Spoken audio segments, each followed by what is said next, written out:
I grew up in a rural community in Ghana.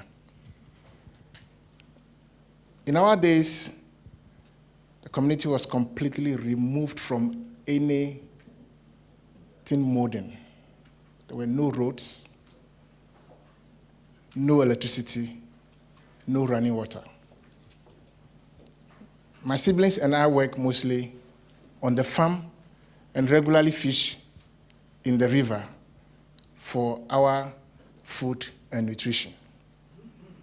We went to a primary school that is about 2 kilometers away from the village. When it rains, we don't go to school because the school infrastructure becomes unusable after a heavy downpour. No matter how hard we tried, we did not have enough food during the dry season. Sometimes food was so scarce, we depended on coconut and coconut juice for food. At best, we reserve meat and fish for Christmas and Easter, if we are lucky.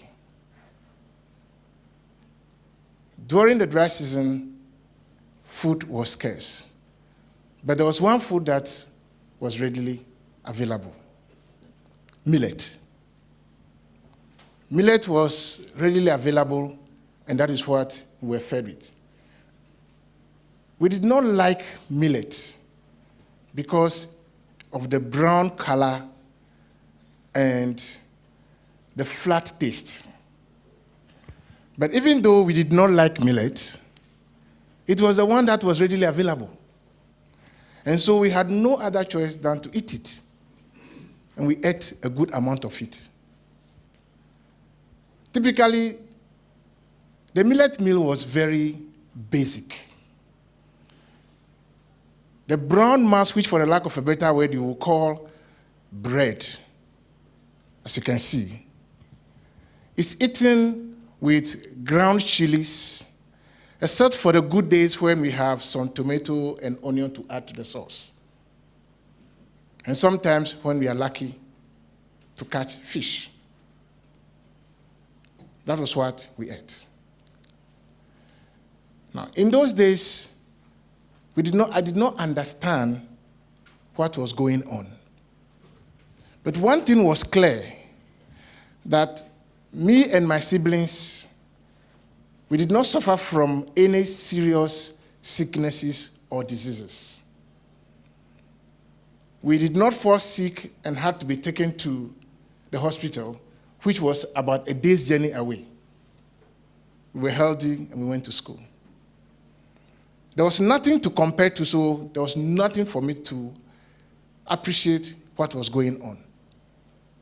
But later on in life, in my career in international development, I realized that the quality of what we ate was far more important than the quantity of what we ate. And so I decided to go back to my village to find out which food in our diet was the wonder food and the one that was making the magic. That is when I realized the immense nutritional potential of millet. That is when I saw that millet was far more than just food, but it's a nutritional food. Then I took the next step of trying to understand more. Then I realized that all my siblings, we remained healthy throughout because we ate millet. The children that grew up with me in my community were all healthy. We grew up, went to the basic primary school I described to you. We graduated from those schools, went on to high school in the towns, went to universities and colleges in the cities, and eventually we all made careers in the public and the private sector. Then it dawned on me that something was happening. And so I decided to understand more, what is this crop all about? Now, as a result of my own curiosity, I contacted the Ghana Center for Scientific and Industrial Research. That's when I met one Dr. Roger Canton, who is a millet expert. His description of millet gave me the enormous nutritional potential of millet that is often neglected and ignored. Millet contains high levels of zinc, iron, potassium, phosphorus, fiber, starch, and sugars that the body and the brain needs to develop. That was why we grew up that strong and healthy. In my work in the food trade West Africa, I've traveled the length and breadth of the Sahel. In most places, I've seen young children showing visible signs of malnutrition. As you can see. In one of my trips, I decided to stop in a market in Niger, just to get a sense of what food is sold and who bought what. What I found is that millet was the least sold, according to the market women. Even though children were fed regularly twice a day without protein, they did not have millet as a key part of the diet because it was hardly sold. Then I began to understand the nutritional importance of millets. And most of these places that I've talked about have very poor soils, but the soils are good enough to sustain reasonably high yields of millets. And so I asked Dr. Canton, why is it that a crop so nutritionally compelling be neglected and ignored?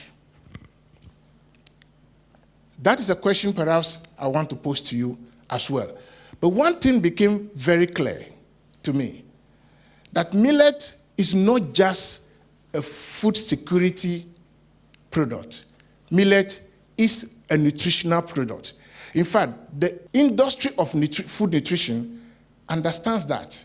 And today, as a result, millet has become the base of all food supplements that are sold in the high-end market for the affluent who want to live healthy. So millet is not a poor man's food as the thinking was. But millet is actually a nutritional food capable of changing the health and nutrition status of many people. I also realized that for most of the areas that are designated as food secure, you still find visible signs of malnutrition. The conclusion is that malnutrition is not only limited to areas that are considered food insecure. Malnutrition is also prevalent in areas that are considered food secure. IFAD recently conducted a study which showed that compared to all other grains, particularly maize and rice, millet is 10 times more nutritious than all of them. In fact, 10% millet in a meal produces about 20 times the nutrition that all the other grains provide. And therefore, it is not surprising that many nutritional industry actors are now understanding the significance of millet. In Burkina Faso and in northern Ghana, I have witnessed some fascinating scenarios. I've seen communities just 50 kilometers apart. One traditionally grow and eat millet. You find children very healthy, strong, and playing around. In the other community, having the same geographical condition, the children look a bit more morose, dull, and less active. The conclusion is that millet has the potential of changing the nutritional aspect of our lives. So millet is not just a poor man's crop, but millet is a crop that anybody thinking of health should be interested in. Millet has become a lost crop because politics and science has neglected it. Millet has become a lost crop because we have disconnected nutrition from food security. And so it's about time we reverse that. The statistics show that about 500,000 children under the age of 5 die each year in Sub-Saharan Africa. Some of them are fed on other grains, but not millet. And therefore, it is about time we reverse our attitude towards this crop. What I call on is trying to make millet part of the strategy to feed the hungry and the well at large. The time is now. Thank you.